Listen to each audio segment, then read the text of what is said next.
In addition to the items that I've listed in this issues column, I wanted to offer a few more tips to you to help you plan for your next interview, like you're planning your meeting. One thing I would strongly suggest is that you take a look, just as hiring managers are using sites like LinkedIn to find out background information about you, use those sites to learn about the prospective people who will be interviewing you. Go in there, see if you can find out if there's a similar company or an organization that you or maybe a friend worked at, or maybe you went to the same college or university as them.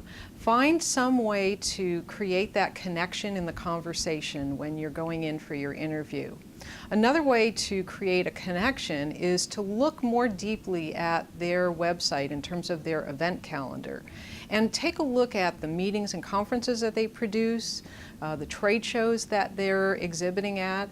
Maybe it's a trade show that in a prior job you also exhibited at that particular show, and so you know what that show floor is like. The more that you can show them that you understand their market and their audience, they're going to see you as a more valuable candidate. A couple of other things in terms of preparing yourself for the questions itself. One thing that you want to take a look at doing is videotaping yourself. I know that might seem a little scary at first, but if you do that, you will see things that maybe you didn't know about yourself, like I say like too many times, or I'm using too many times in between the things that I'm saying. Also, look at your body language. See if it's giving a mixed message from what you're saying, or maybe you're just not smiling enough. So do that and look at it and refer back to it to see if there's some things that you can do to improve and enhance yourself in the conversation. Also, take a look at the way that you're responding to questions. Try to pace yourself and really listen to what the interviewer is asking you.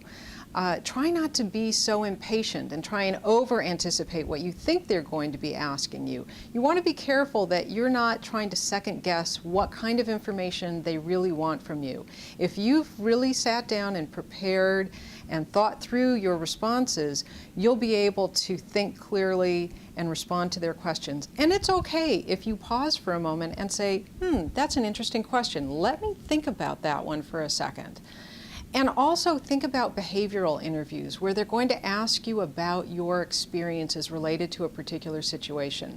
Again, look at their event calendar and see what kind of meetings and conferences they do and see where it relates to your experience. And then think about particular examples that will show, based on the job responsibilities, how you are a good candidate and what you've done to be successful in dealing with those particular aspects.